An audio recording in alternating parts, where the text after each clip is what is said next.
जय कैला माता की। एक बार एक माता पिता एक गुरु के आश्रम में जाते हैं।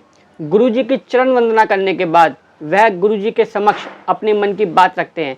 कहते हैं, गुरु जी हमारी समस्या का समाधान करें। हम पति पत्नी अपने पुत्र को लेकर बहुत परेशान हैं। हमारा पुत्र जो अभी केवल 22 वर्ष का है, वह गलत मार्ग पर जाने लगा है। वह शराब पीने लगा है। हम उसकी शराब की लत से बहुत परेशान हैं। हमने उसको कई बार बहुत तरीके से समझाने की कोशिश की, पर वो सुनता ही नहीं है, हमारी बात मानता ही नहीं है। और अगर उस पर अधिक दबाव डालें तो वह झगड़ा करने लगता है हम ही लोगों से। तो कृपया गुरुजी हमारी समस्या का समाधान करें। तो गुरुजी कहते हैं, चिंता मत करो बेटा, कल अपने पुत्र को अपने साथ लेके आना आश्रम में।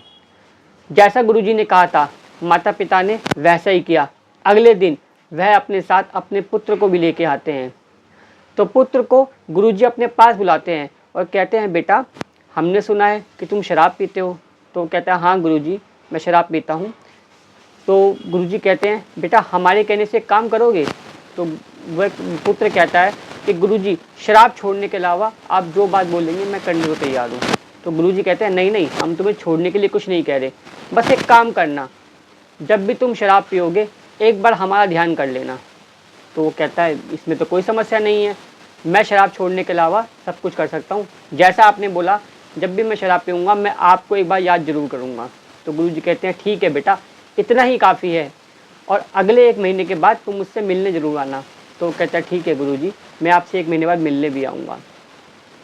फिर शाम होती है, वह लोग अपने घर चले जाते हैं। घर जाने के बाद जैसा उस लड़के का हर दिन का काम था, वह शाम को दारू पीने के लिए बाज़ार से शराब खरीद के लिए आया। और जैसे ही वो शराब पीने लगा, उसने गिलास बनाया शराब का अपना। तो उसको एक बात याद आई, गुरुजी ने क्या कहा था कि जब भी शराब पियोगे तो एक बार मेरा ध्यान कर लेना। जैसे ही उसने गुरुजी का ध्यान किया, गुरुजी का मुख उसको दिखने लगा अपने ध्यान में। गुरुजी का दर्शन करके अपने ध्यान में उसको अपने ऊपर गिलानी महसूस हुई। वह शराब का गिलास देखता है, फिर गुरुजी का ध्यान करता है, उससे वो शराब का गिलास छुआ ही नहीं गया। उस दिन उसने शराब नहीं पी। अब ये रोज़ का ये काम हो गया। जब जब भी वो शराब पीने बैठता, वो गुरुजी का ध्यान करता, तो उसको खुद पे गिलानी होती। गुरुजी की बात उसको याद आती, या गुरुजी का उपदेश, गुरुजी का ध्यान, और गुरुजी जो उसको समझाना चाहते थे वह उसको अपने दर्शन से समझा पाए। तो उसने कुछ दिन तक उसने शराब नहीं पी। और जहाँ गुरुजी ने उसको कहा था कि 1 महीने बाद मुझसे मिलने आना, वह 10 दिन के बाद ही गुरुजी के आश्रम पहुँच गया और गुरुजी के चरण पकड़ के कहने लगा, गुरुजी मुझे क्षमा कर दो, मैं बड़े गलत मार्ग पे था, लेकिन आपकी एक सलाह ने, आपके दर्शन ने मुझे उस मार्ग से हटाकर सदमार्ग पे ले आए। अब गुरुजी मैंने पिछले 10 दिन से शराब नहीं पी, और मैं ये चाहता हूँ कि आपका हाथ मेरे सर पे रहे तो मैं इस शराब की लत से बाहर ही निकल जाऊँ। गुरुजी ने कहा, ऐसा ही होगा बेटा, यदि तुमने मेरे कहने अनुसार अगर 10 दिन तक शराब नहीं पी है तो तुम विश्वास करो, तुम्हारी आत्मशक्ति से तुम इस बुरी लत को छोड़ भी सकते हो। इन्हें कहते हैं सच्चे गुरु।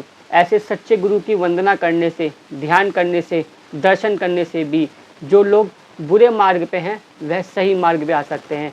ऐसे ही थोड़ी ना, गुरु का जो पद है वह भगवान के समान बताया गया है। सच्चे गुरु की हमेशा वंदना करनी चाहिए, लेकिन ध्यान रहे, सच्चे गुरु की जांच आपको खुद ही करनी पड़ेगी, क्योंकि बाज़ार में सच्चे और बुरे दोनों गुरु घूम रहे हैं। सच्चे गुरु का भगवान से प्रार्थना कीजिए कि आपको हमेशा सच्चे गुरु से ही आपका दर्शन करवाएं, ताकि आपके घर में सुख शांति, समृद्धि और आपके बच्चों के प्रति आपका प्रेम और आपके प्रति बच्चों का प्रेम सदा बना रहे।